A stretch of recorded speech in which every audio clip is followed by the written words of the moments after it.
Hello everybody, welcome to a new chess video. Guys, I've seen that you are loving the videos and I'm really grateful because all of you are liking our videos.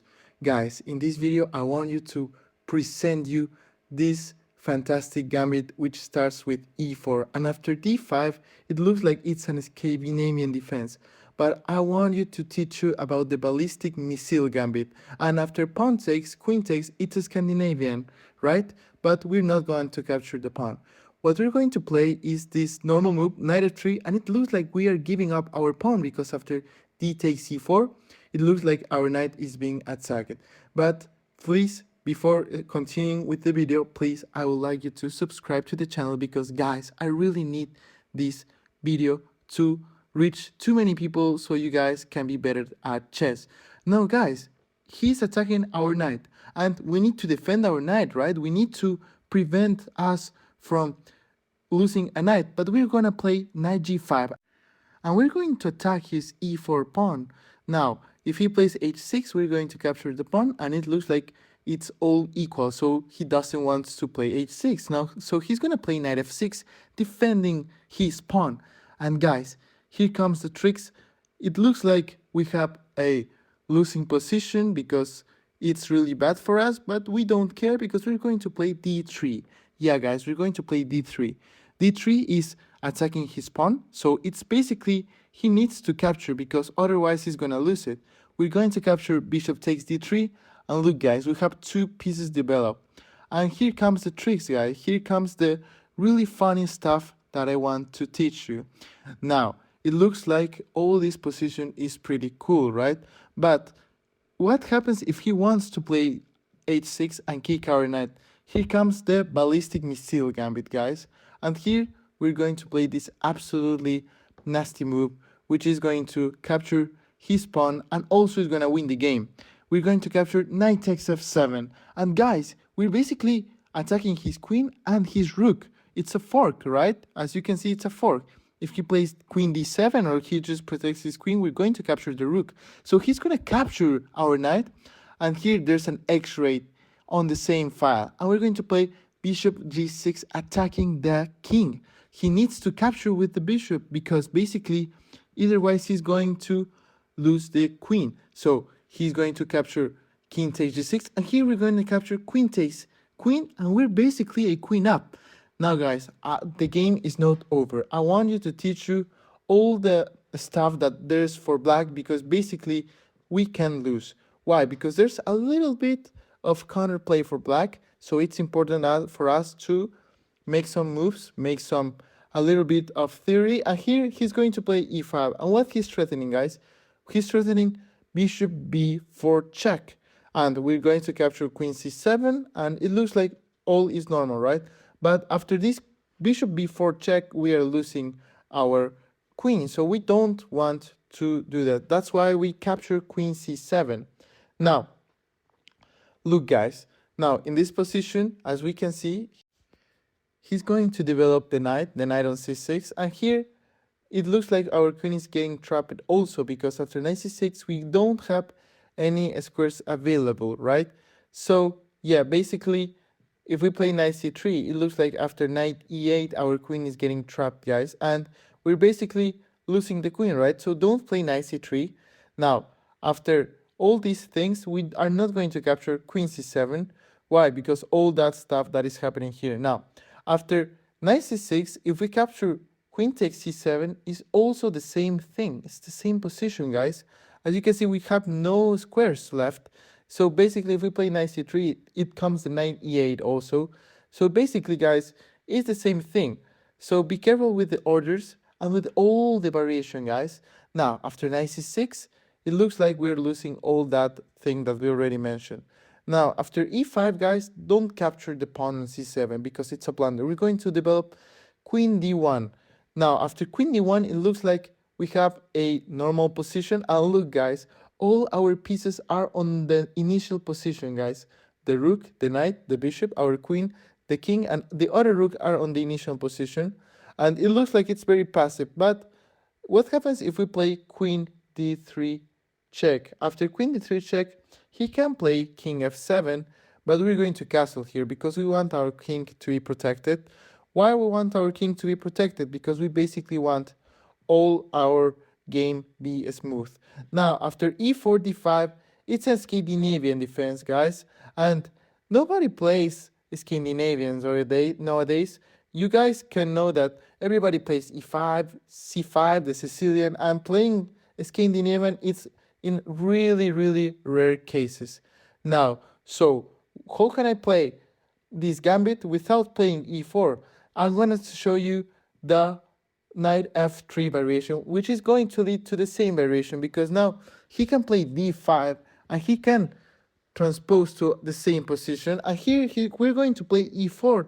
We're going to have the same position. We're going to have this missile gambit and we have the absolutely same position. It's like playing e4, d5, and knight f3.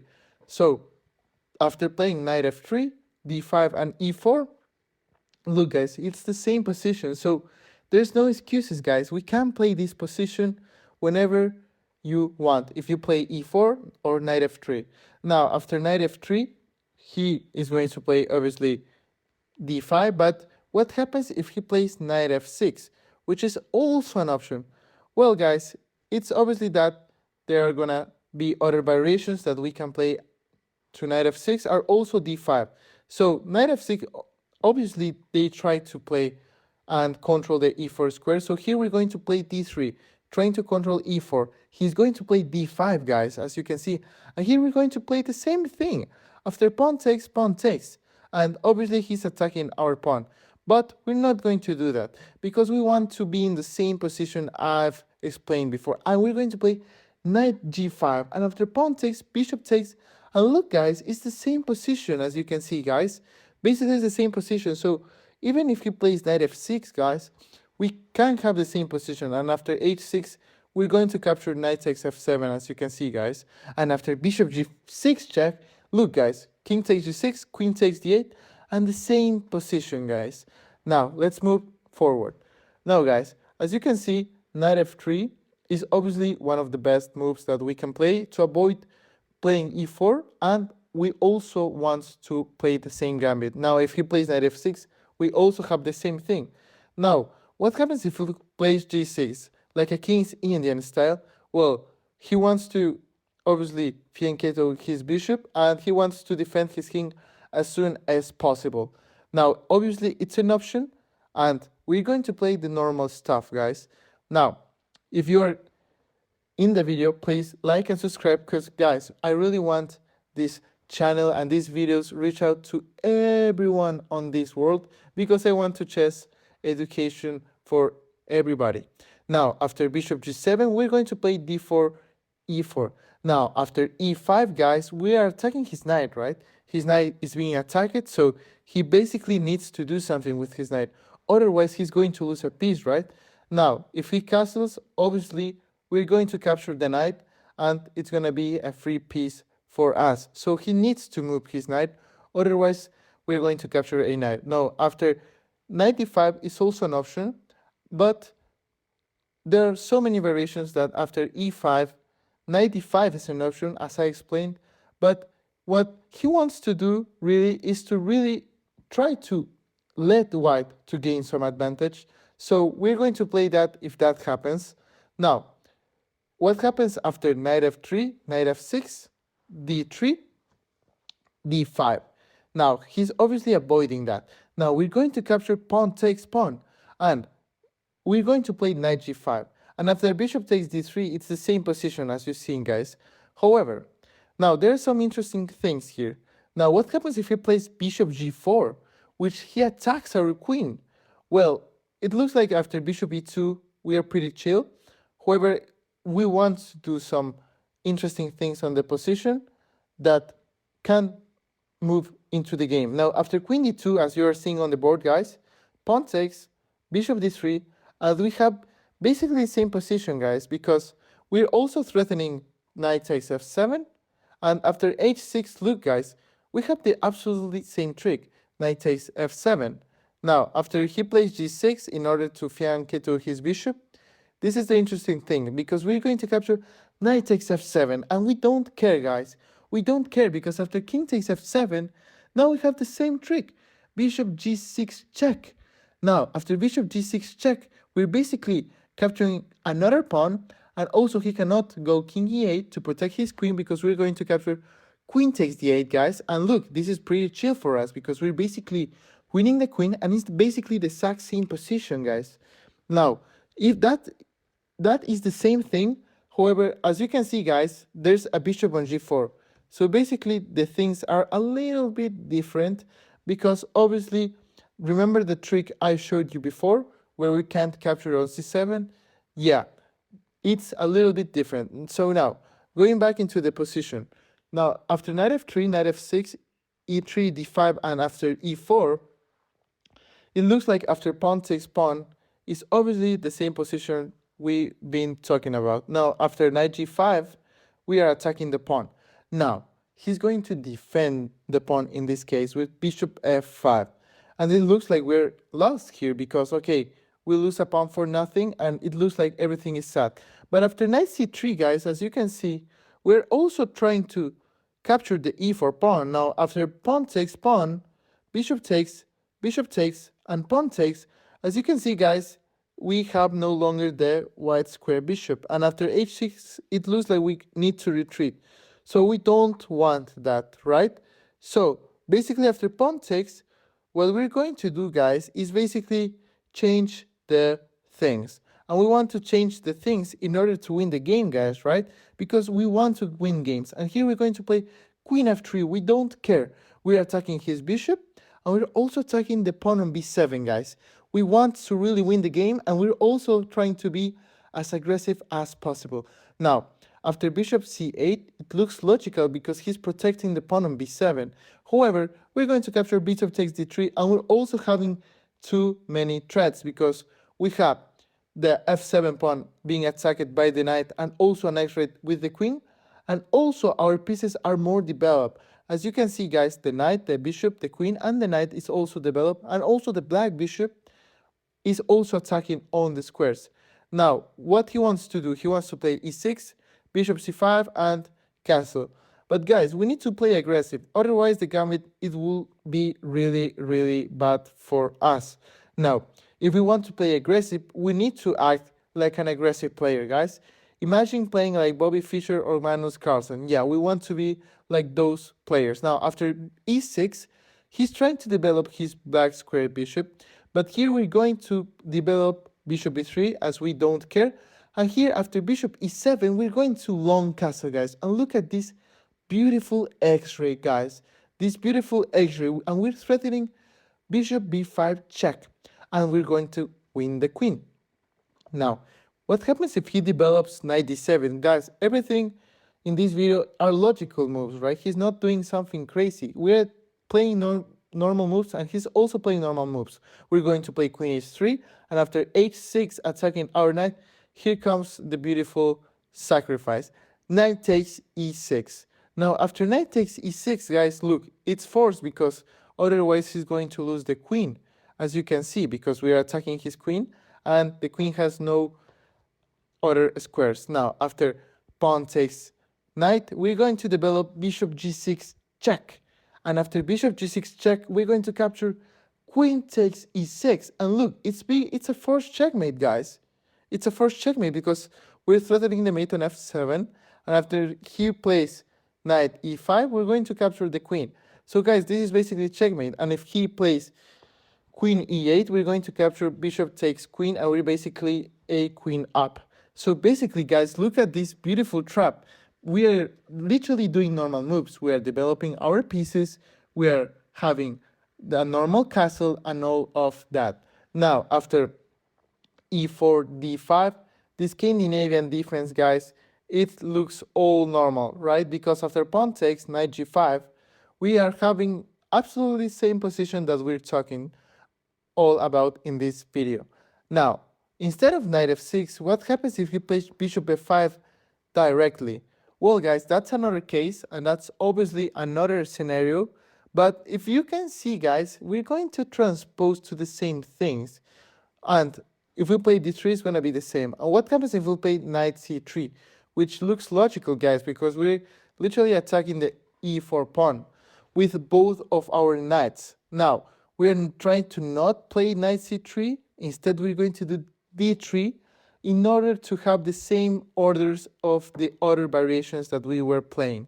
Now, we are basically up on develop with our knight on g5, and after pawn takes, we are going to play here the same move that I teach you before, guys, and is not to capture on d3, remember, guys, because if we capture on d3, we're going to exchange our bishops and we don't want to. We're going to play queen f3, the same idea, guys. We want to attack on b7 and also on f5. He can't play knight f6 because we're going to capture either of the bishop. Now, as you can see, we're also attacking on d3. And when we attack on d3, it also means that we can have our pawn back. Now, guys, if you're still on the video, please like and subscribe because it's really important for me. Now, he's going to protect his bishop because what happens if he plays e6? Now, we're going to play bishop d3, which it looks logical. And after all the exchanges, he is going to miss mate in one because after queen takes f7, it's checkmate. Now, however, guys, after queen f3, you can see that the position is really, really complicated because we're threatening too many things. Now, what happens if we play pawn takes? It looks like he's threatening our knight, guys. But as you can see, there are a little bit more of that because he's gonna capture our knight and also promote to a queen. But here comes the thing. If we capture queen takes bishop, he has queen d1 checkmate. So we don't want to have checkmate in his favor. Now, after knight c3, guys, we're developing and we're also avoiding that checkmate on d1, as you can see, because the knight is also protecting on d1 and also the queen, guys, is protecting on d1. Now, after e6, he's protecting his bishop, guys, as you can see. Now, after e6, here comes the sacrifices, guys. We're going to play knight takes f7 because after knight takes f7, we're attacking the rook and we're attacking the queen. So he needs to capture. And there's now an x-rate, guys. We're attacking his bishop with g4. Attacking his bishop because we want to have a really good x-rate for our queen. Now, after bishop b4, he's attacking our knight and he's also trying to have a little bit of checkmates on d1 because the knight is pinned and he wants to have a little bit of fun. So guys, in this position, we literally don't care. We are going to capture pawn takes bishop. And, well, guys, what happens if he basically captures bishop takes? We're going to capture pawn takes. And look, if you can see, there's no checkmate because if he plays queen d1 check, we're going to capture with the queen. So he's going to capture on f5. And what happens after queen takes f5? No, we're not going to play queen takes f5. We're going to play bishop c4 check. We're basically giving a check to the king, guys. And if he plays king e8, we're going to castle. Guys, this is a literally masterpiece because, look, our king is unsafe. His king is also unsafe. But here we have this rook e1 check. Now, after knight c6, it's obvious that we're going to play king h1. No, it's obvious that we're going to play rook e1. Now, after knight e7, we're going to play bishop a3. And look, guys, all our pieces are playing. This bishop, this knight, this queen, as you can see, guys, is basically all these things that are literally attacking the knight on e7. And he's pinned, so he can't do nothing because also the bishop on c4 is attacking on f7. And as you can see, guys, this is basically winning for white, and it's all about technique. Guys, if you liked the video, please don't forget to subscribe, to like this video, because I want to make chess education for everybody.